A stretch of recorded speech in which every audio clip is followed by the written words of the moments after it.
नमस्कार दोस्तों, मैं डॉक्टर धर्मेंद्र कुमार। मेरे YouTube चैनल दिव्या हेमियो केयर में आप लोग को स्वागत है।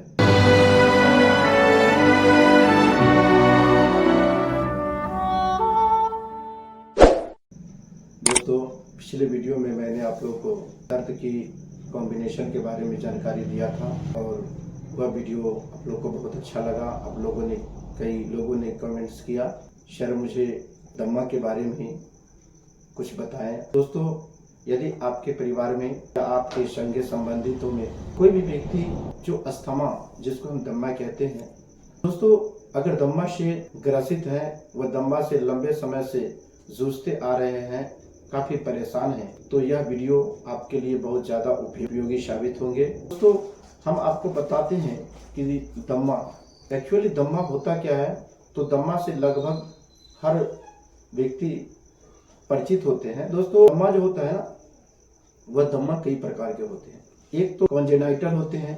तो कॉन्जेनाइटल अस्थमा उसको कहते हैं जब आपके माता पिता में से किसी को, या फिर आपके दादा दादी या नाना नानी, या आपके अगर किसी भी पूर्वजों में अगर इस तरह की हिस्ट्री अगर मिलता है फैमिली बैकग्राउंड में, तो उसके कारण भी आपको अस्थमा हो सकता है।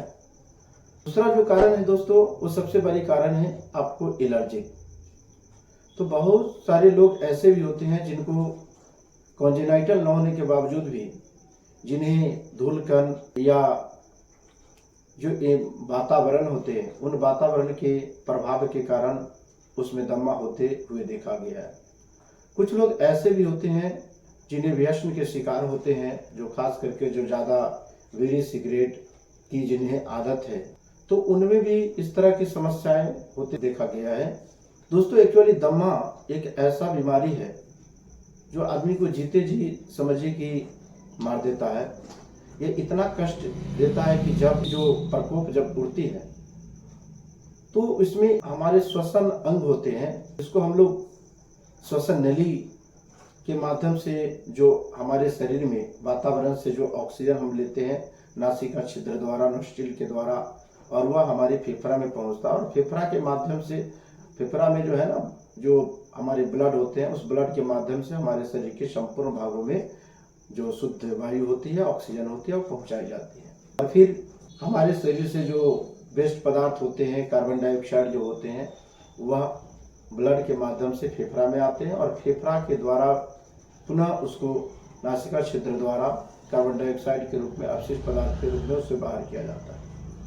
तो दोस्तों, दम्मा के जो पेशेंट होते हैं, जो अस्थमा के जो रोगी होते हैं, उनमें जो श्वसन नली होते हैं, उस श्वसन नली इन्फेक्टेड हो जाते हैं।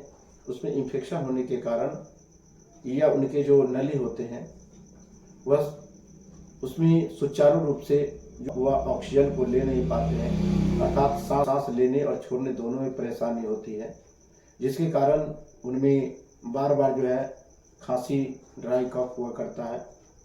ड्राई कफ के साथ साथ कभी कभी किसी पेशेंट में देखते हैं कि उसमें हल्का फुल्का बलगम भी आते हैं।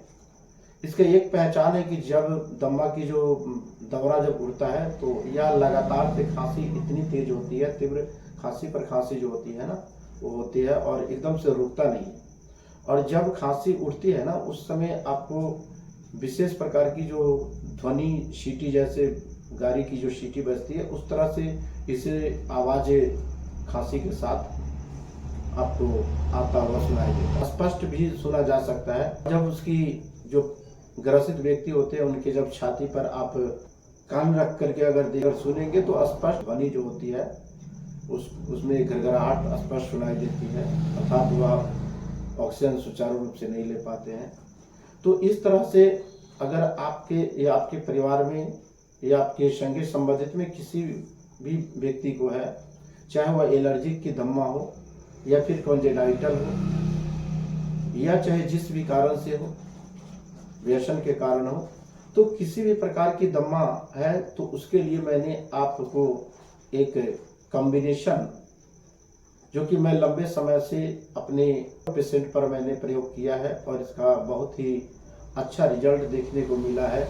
लगभग पेशेंट इससे ठीक होते हुए देखा गया है। तो इसके बारे में मैं आप लोग को अपना एक्सपीरियंस शेयर कर रहा हूँ। तो ध्यान से सुनेंगे दोस्तों। इसके लिए जो हम सबसे पहली मेडिसिन है वो है आपको ब्लाटा ओरिएंटा। दोस्तों ब्लाटा ओरिएंटा यह दवा जो है आपको मदर टिंचर फॉर्म में लेना है। और जो दूसरी मेडिसिन है वह आपको सिनेगा मदर टिंचर में लेनी है। और दोस्तों तीसरी जो मेडिसिन है वह है ग्रिलेंडिया। दोस्तों तो ग्रिलेंडिया भी आपको मदर टिंचर फॉर्म में लेना है। और चौथी मेडिसिन जो लेना है वह है स्पाइडोस्पर्मा। ये 4 मेडिसिन को हमको किसी भी होम्योपैथिक जो शॉप है उस होम्योपैथिक शॉप से हम स्वाबे कंपनी या फिर फादर मुलर, जिसे हम कनकनाडी के नाम से भी जाना जाता है, तो कनकनाडी आप उस कंपनी की भी लेंगे तो उसका भी अच्छा रिजल्ट आता है। या फिर आप चाहे तो रैकविक कंपनी के भी ले सकते हैं जो कि आपको जर्मन है। इन तीनों में से किसी भी एक कंपनी को आप चूज कर सकते हैं जो आपको सहूलियत लगे, जो आपके मार्केट में उपलब्ध होता है। तो उसके हिसाब से आप इन चारों दवा को जो है आप होम्योपैथिक शॉप से आप ले आएंगे। और दोस्तों इस दवा के साथ साथ आपको एक खाली बोतल जो कि 100 ml की बोतल को लेनी है।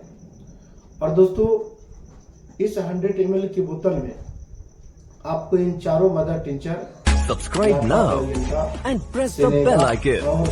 Never miss an update.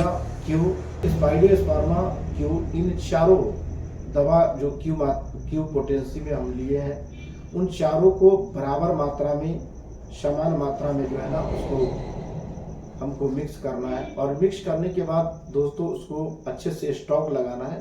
अर्थात स्टॉक लगाने का मतलब होता है कि बोतल जो है ना आपको इस तरह से लेना है और ऐसे ऐसे जो है ना एक ही तरह के बल के द्वारा उसको हमको स्टॉक देना है।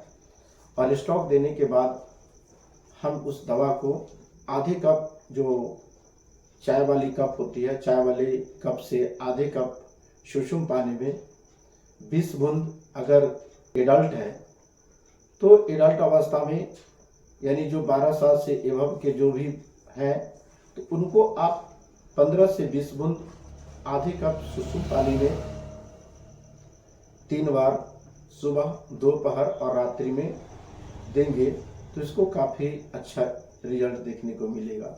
यदि 12 साल से कम उम्र के अगर बच्चे हैं तो उसमें आप 10 बूंद आधे कप पानी में सुबह, दोपहर और शाम में दे सकते हैं। दोस्तों आवश्यकता पड़ने पर इस दवा को आप प्रत्येक 3 घंटे पर भी आप इसको रिपीट कर सकते हैं।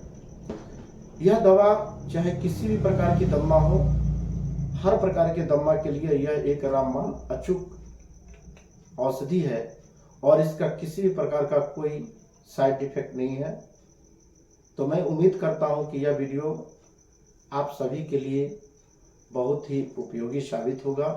और मैं उम्मीद करता हूं कि यह वीडियो आप लोगों को बहुत अच्छा भी लगा होगा। यदि आपको यह वीडियो अच्छा लगा तो आप लाइक करें, कमेंट्स करके बताएं कि यह आपको कैसा लगा। चैनल पर अगर पहली बार है तो प्लीज़ चैनल को सब्सक्राइब करना ना भूलें। चैनल को सब्सक्राइब कर लें ताकि आपको किसी भी प्रकार की होम्योपैथिक से रिलेटेड जो भी जानकारी होगा वो आप तक सही समय पर आप तक पहुंच सके। जय हिंद, धन्यवाद। Subscribe now and press the bell icon. Never miss an update.